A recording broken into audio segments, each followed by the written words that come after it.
Good morning friends, আশা করি সবাই ভালো আছো।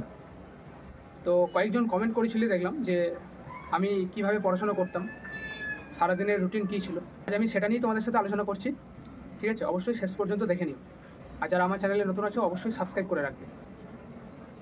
তো দেখো, আমি যেটাই করতাম আমি ভালোভাবে করতাম। ঠিক আছে, কোনো টাইম নষ্ট করতাম না, আর একটুও ফাঁকি দিতাম না, সিরিয়াসলি করতাম। প্রথম কথা হচ্ছে, আমি ভোরবেলা রান করতে যেতাম না, যেহেতু আমি অনেক দিন থেকে রান প্র্যাকটিস করছি। ঠিক আছে, বহুদিন ধরে আমার প্র্যাকটিস আছে, তো সেই হিসেবে আমি সকালে যেতাম না। সকালবেলা আমি 6টার সময় উঠতাম। 6টার সময় ওঠার পর আমি, যেমন সবাই করে, ব্রাশ করে খাওয়া দাওয়া করে পড়তে বসা হয়, তো আমিও সেটাই করতাম। যেদিন সকালে কোচিং থাকতো, টিউশন যেতাম, সকালবেলা চলে যেতাম। যেহেতু আমাদের বাড়ি থেকে আমাদের কোচিং সেন্টার কাটোয়া, অনেকটা দূর, তো সেই হিসেবে আমাকে সকাল সকাল বেরোতে হতো। তো আমি 7টার সময় বেরিয়ে পড়তাম। আর যেদিন কোচিং থাকতো না সেদিন আমি বাড়িতেই পড়াশোনা করতাম। তো যেহেতু আমি আগে কাজ করতাম সেলসম্যানে, তো তারপরে আমি পুরোপুরি সেলসম্যানের কাজ বন্ধ করে দিয়ে আমি বাড়িতেই থাকতাম। আমার কোনো কাজ ছিল না, জাস্ট একটু বাবাকে হেল্প করতাম, মাকে হেল্প করতাম। ঠিক আছে, যেহেতু আমি চাষির ছেলে, তো সেই হিসেবে আমি মাঝে মাঝে চাষের সময় বাবাকে একটু আধটু হেল্প করতাম, খুব ভালোভাবে পারতাম না। তাছাড়া বাকি সময়টা আমি পড়াশোনাই করতাম, যেহেতু আমার মধ্যে একটা জেদ চেপেছিল যে আমাকে একটা চাকরি করতেই হবে। যেহেতু এখন বর্তমানে যা বাস্তব অবস্থা দেখছি, তোমরাও ফিল করছো, তো সেই হিসেবে একটা জেদ বসে গিয়েছিলো আমার মধ্যে যে একটা চাকরি না পেলে হবে না। তো সেই হিসেবে আমি পড়াশোনাটাই বেশি করে করতাম। তো সকাল 6টা থেকে আমি পড়াশোনা করতাম, মোটামুটি 8টা সাড়ে 8টা পর্যন্ত করতাম। তারপরে একটু ঘোরাঘুরি করতাম বাইরে, আবার বাড়ি চলে আসতাম, এসে খাওয়া দাওয়া করে আবার পড়তে বসতাম। তো তারপরে আবার আমি মোটামুটি 12টা 1টা পর্যন্ত পড়াশোনা করতাম। তারপরে আবার স্নান টান করে ভাত টাত খেয়ে আবার একটু রেস্ট নিয়ে আবার পড়তে বসতাম। তো মোটামুটি আবার বিকেলে আমি দুপুরবেলা 2টো থেকে মোটামুটি 4টে পর্যন্ত পড়াশোনা করতাম। তারপরে আমি মাঠে যেতাম। আমি বিকেলে রান প্র্যাকটিস করতাম। 4টের সময় মাঠে যেতাম, আমার সাথে আরও 2-3জন ভাই ছিল, তারা আমাকে হেল্প করেছে অনেক, আমার একজন বন্ধুও ছিল। ঠিক আছে, তো আমি বিকেলে 4টের সময় মাঠে যাওয়ার পর আমি সেখানে রান করতাম। বেশি রান করতাম না, ওই আমাদের মাঠের ট্র্যাকটা ছিল 200 মিটারের ট্র্যাক, তো সেটা আমি 10 পাক করে প্রতিদিন দিতাম। বেশি স্পিডও করতাম না, একটা অ্যাভারেজ স্পিডে নিজের স্টেপে আমি রান করতাম। তো এটাই আমি কন্টিনিউ করেছি, তাই আমার পরবর্তীকালে যখন মাঠ শুরু হয়েছিল আমার অসুবিধা হয়নি। আমি ভালোভাবে অনেক কম সময় আমি কমপ্লিট করেছিলাম। ঠিক আছে, আমি কেপিএসআই মাঠ কমপ্লিট করেছিলাম প্রায় 800 মিটার রান। 800 মিটার রান ছিল, কমপ্লিট করেছিলাম বোধহয় 2 মিনিট 45 সেকেন্ডে। ডব্লিউপিএসআই যে মাঠটা ছিল সেটা আমি আরও আগে কমপ্লিট করে দিয়েছিলাম।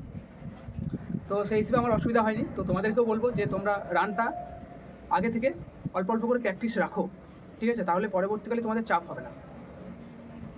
যেহেতু এখন রেজাল্ট পুলিশের পুলিশ রিক্রুটমেন্ট বোর্ড যেভাবে প্রসেসিং করছে, খুব তাড়াতাড়ি রিক্রুটমেন্ট করছে।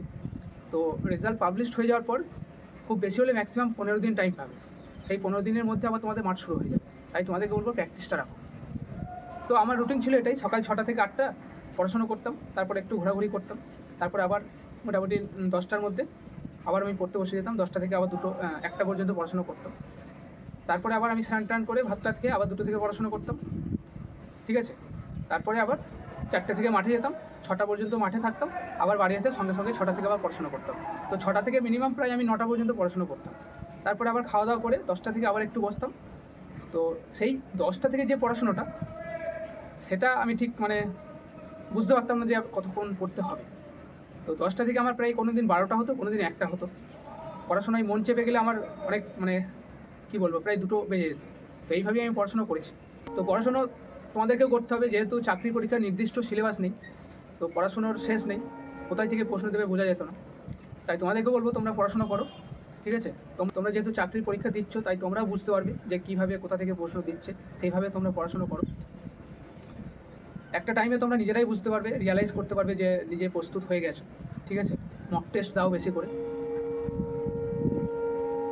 আর আমার আরেকটা ভালো দিক ছিল, যেটা হলো আমি যখন বাইরে কোচিংয়ে যেতাম, তখন তো আর সময়টা আমি পেতাম না পড়াশোনা করার মতো। তাই আমি কী করতাম, যেহেতু আমার কাছে ফোন ছিল, তো আমি যখন যেতাম যখন আমি বাসে যেতাম, তখন আমি বাসে ওই ফোন থেকে ইউটিউবের বিভিন্ন চ্যানেলগুলো আমি ফলো করতাম, বিভিন্ন জিকেগুলো দেখতাম, জিকের যে চ্যানেলগুলো রয়েছে, তারপরে কারেন্ট অ্যাফেয়ার্সের যে সমস্ত চ্যানেলগুলো রয়েছে, তো সেইগুলোকে আমি দেখতাম। বিশেষ করে কারেন্ট অ্যাফেয়ার্সটা আমি দেখতাম যখন আমি বাইরে থাকতাম। আর আমি কী করতাম, কারেন্ট অ্যাফেয়ার্সটা দেখার পরে আমি সেটাকে প্রত্যেকটা প্রশ্ন স্ক্রিনশট করে রেখে দিতাম।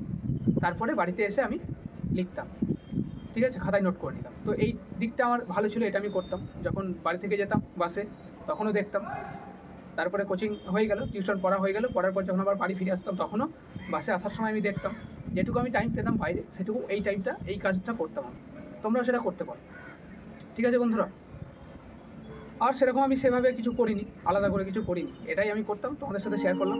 আশা করি তোমাদের কিছুটা ভালো লাগবে, আশা করি তোমরা অনেকটা মোটিভেট হয়ে যাবে, ঠিক আছে। তো তো চাকরি পেতে গেলে সত্যি অনেক কিছু ত্যাগ স্বীকার করতে হয়, যেটা আমি আগে বুঝতাম না।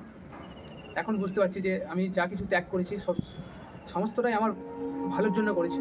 তাই তোমাদেরকেও বলবো তোমরা কিছুটা ত্যাগ করতে শেখো, টাইম নষ্ট করো না। টাইমটা হচ্ছে মোস্ট ভ্যালুয়েবল থিংস, ঠিক আছে। বন্ধু বান্ধব অনেক ত্যাগ করতে হবে, ক্লাব ত্যাগ করতে হবে, ঠিক আছে। তো থ্যাংক ইউ বন্ধুরা, ভালো থাকবে। জয় হিন্দ, আবার দেখা হবে অন্য ভিডিওতে।